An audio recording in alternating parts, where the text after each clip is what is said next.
दोस्तों कैसे हो? आई होप आप सभी अच्छे होंगे। सो आपको थंबनेल देखकर पता लग गया होगा कि ये वीडियो किस टॉपिक पर है। हाँ जी, ये सीए फाउंडेशन सितंबर 2025 के पेपर के रिव्यू के बारे में है। तो मैं आपको अपने आप पेपर का रिव्यू बताऊंगा कि पेपर कैसा ईजी आया था या मॉडरेट आया था या लेंदी आया था या हार्ड आया था।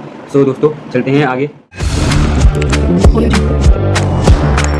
सबसे पहले हम अकाउंटिंग के बारे में देखेंगे, अकाउंट का पेपर मेरा कैसा गया। तो सबसे पहले दोस्तों मैंने पहला क्वेश्चन देखा तो मैं अकाउंट्स का अपना रिव्यू दूंगा कि मेरा पेपर कैसा गया। सबसे पहले मैंने पहला क्वेश्चन तो देखा ही नहीं था क्योंकि वो कंपलसरी होता है एंड मैंने सबसे लास्ट से उसको स्टार्ट किया पेपर को। तो मैंने जब लास्ट वाला देखा कि भाई लास्ट वाले में जो आया था कंपनी अकाउंट्स का जो क्वेश्चन आया था 15 मार्क्स का, उसमें पहले तो मुझे बहुत सरल लगा, बट उसने बाद में जो बोला ना कि भाई जनरल एंट्री के साथ कैश बुक भी बनानी है, तो वो पेपर वहीं से लेंदी होता चला गया। एंड पेपर मैं आपको बताऊँ मॉडरेट था, लेंदी इसको बहुत बोलेंगे बट हार्ड नहीं था। एंड सेकंड जो आपने इन्वेंट्री का क्वेश्चन देखा होगा तो वो भाई बुक के अकॉर्डिंग ही था, बुक में जो था बस उसमें एक एडजस्टमेंट और बढ़ा दी गई थी उसमें, तो वो क्वेश्चन ज़्यादा मतलब अच्छा था। बट जो बाद में उन्होंने जो दिया था कि भाई फिफ्थ क्वेश्चन जो था, फिफ्थ क्वेश्चन में उन्होंने जो बीआरएस में बैंक रिकॉन्सिलिएशन स्टेटमेंट में उन्होंने जब जो ट्रांजैक्शन थी वो तो सरल थी, बट उन्होंने उसके साथ अमेंडमेंट कैश बुक भी बनाने के लिए बोला। तो भाई उसमें कम से कम बच्चे का जो 5 नंबर का क्वेश्चन था उसके लिए बच्चे को कम से कम 15 से 20 मिनट चाहिए, तो वो बहुत ही ज़्यादा डिफिकल्ट था। बट उन्होंने वो चॉइस में दिया था बिल ऑफ एक्सचेंज का, तो वो ज़्यादा ईजी था। एंड उसके बाद उन्होंने जो मैन्युफैक्चरिंग अकाउंट के जो 5 नंबर का बोला था वो भी ईजी ही था। एंड उन्होंने जो प्रेफरेंस शेयर को रिडीम करना था वो 10 नंबर का दिया था एंड वो भी सरल ही था, ज़्यादा हम उसको हार्ड नहीं बोलेंगे। एंड उन्होंने जो फोर्थ दिया था भाई, फोर्थ में उन्होंने बच्चों को हम जैसे बच्चों को उन्होंने पूरा घुमा दिया।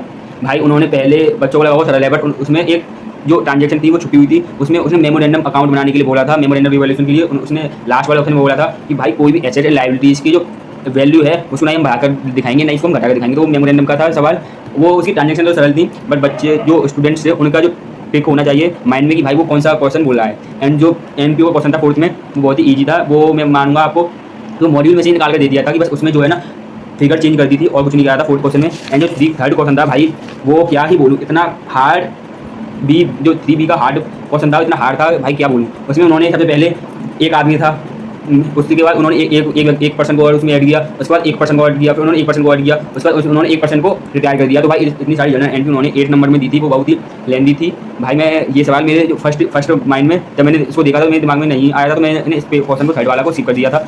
एंड उसके बाद जो उन्होंने इनकम्प्लीट कोर्स का दिया था वो भी भाई अच्छा था, लेकिन उसको मैं हार्ड ही मानूंगा मेरे हिसाब से तो। एंड उन्होंने जो दूसरा क्वेश्चन दिया था उसमें दूसरे क्वेश्चन में जो बच्चा अक्सर उसको छोड़कर जाता है उसी में से दिया था।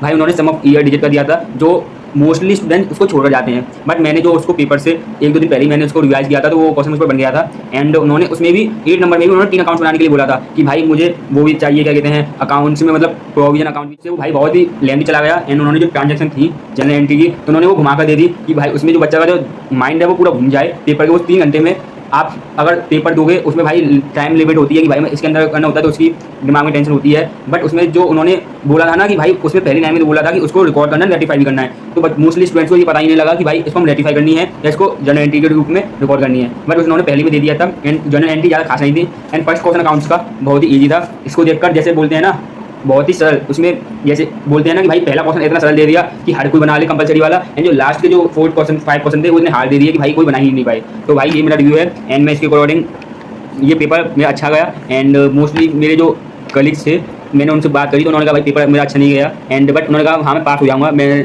इसमें पेपर बहुत ही वास्ट था, लेंदी ज़्यादा था। एंड यही मेरा ओपिनियन है। एंड आपका क्या ओपिनियन है वो आप बताना। एंड चलते हैं बिजनेस लॉ के। भाई बिजनेस लॉ का पेपर इतना ईजी आया था, बट लेंदी था पेपर। हाँ मैं मानूंगा लेंदी था बट ईजी था, मॉडरेट था, हार्ड नहीं था। क्योंकि जो क्वेश्चन थे जो अकॉर्डिंग मई 25 एंड जनवरी 25 के अकॉर्डिंग थे, इसमें रिपीटेड क्वेश्चन थे बहुत, बट मई 25 में उसमें नहीं थे। इसमें मोस्टली जो थे वो जो है ना मोस्टली क्वेश्चन जो रिपीटेड थे। एंड इसमें मोस्टली बच्चों को या स्टूडेंट्स को इसमें कंपनी अकाउंट एंड पार्टनरशिप बहुत देखने को मिली इस बार। जो उन्होंने इनके कॉन्ट्रैक्ट एक्ट का बहुत कम पूछा सवाल। एंड उन्होंने फर्स्ट क्वेश्चन थोड़ा अच्छा दिया। एंड लास्ट के जो 5 क्वेश्चन थे मैंने लाइन में लाइन 5 क्वेश्चन मुझे आते थे तो मैंने वो सॉल्व किए। एंड इसमें बहुत ही सरल था। एंड उसमें इस बार जो ओपीसी में जो अमेंडमेंट की थी जो चेंज किया था उसमें सब लोग बोल रहे थे कि सवाल आएगा, तो हाँ जी उसका सवाल ओपीसी का एक आया था रेजिडेंट एंड नॉन रेजिडेंट वाला। एंड बिजनेस लॉ का पेपर बहुत ही ईजी था, मॉडरेट था, हार्ड नहीं था। एंड आप बताना आपका पेपर कैसा गया लॉ का। एंड चलते हैं मैथ्स का पेपर भाई क्या ही बोलें, मेरे जो कलीग्स थे ना उन्होंने मैथ्स के पेपर पर उन्होंने इकोनॉमिक्स के पेपर तो दिया ही नहीं था, क्योंकि उनका पेपर मैथ्स का ऐसा गया कि भाई उन्होंने कहा भाई हम इस बार पास नहीं हो पाएंगे, हमारा एग्रीगेट गया, हम इसमें 40 नहीं ला पाएंगे। एंड उन्होंने हमारा जो इकोनॉमिक्स का पेपर था उन्होंने नहीं दिया, मैं पता नहीं कैसे उन्होंने नहीं दिया, बट मैथ्स का पेपर मॉडरेट आया था। हाँ जो नॉन मैथ्स के स्टूडेंट्स थे उनके लिए पेपर हार्ड था। एंड जो जिसके बाद 11वीं में या 12th में मैथ्स थी उसके लिए पेपर मॉडरेट था भाई। इसमें जो हर मोस्टली स्टूडेंट जो है स्टैटिक्स एंड लॉजिकल रीजनिंग और मैथा फाइनेंस के बेस पर जाते हैं, तो मैथा फाइनेंस तो उन्होंने ईजी दी थी, बट उसमें एक क्वेश्चन वो एरर था, उसमें उन्होंने रेगुलर एनुटी रेगुलर मांगी थी, बट आंसर जो एनुटी ड्यू के बारे में दिया था तो उसका एक ग्रेस मार्क्स सबको मिलेगा। एंड जिसने अटेम्प्ट किया हुआ है नहीं किया हुआ ऐसा कोई जरूरी नहीं है। एंड जो स्टैटिक्स थी इस बार काफ़ी स्टैटिक्स में 25 जनवरी 25 में प्रीवियस क्वेश्चन दिए थे, बट इस बार उन्होंने घुमाकर उसी क्वेश्चन को पूछ लिया। तो स्टैटिक्स जो नॉन मैथ वाले स्टूडेंट्स थे उसके लिए लेंदी थी एंड डिफिकल्ट थी, बट एवरेज माने तो बच्चे ने अगर मॉड्यूल करा होगा तो उस पास तो जरूर होगा, ऐसा नहीं है कि वो बच्चा पास नहीं होगा। उन्होंने जो मैथ्स की थी जो फर्स्ट 8 चैप्टर थे उसमें से ईजी दिए थे, पर 8 के बाद उन्होंने लॉजिकल रीजनिंग स्टैटिक्स वो डिफिकल्ट देते चले गए। एंड इसमें कोई प्रीवियस क्वेश्चन नहीं था, बस फिगर चेंज करके दी थी उन्होंने। तो पेपर में मानूँ तो मॉडरेट था, एंड जो नॉन स्टूडेंट्स थे नॉन मैथ स्टूडेंट्स थे उनके लिए डिफिकल्ट था पेपर। एंड पेपर का अगर आपका कैसा गया हो आप प्लीज़ कमेंट में बताएं एंड लाइक करें सब्सक्राइब करें।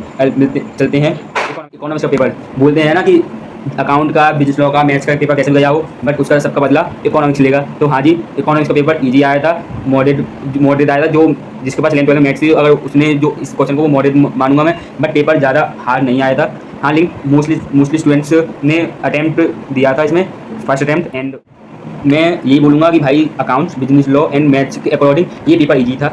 एंड आप बताना आपका ओपिनियन क्या था।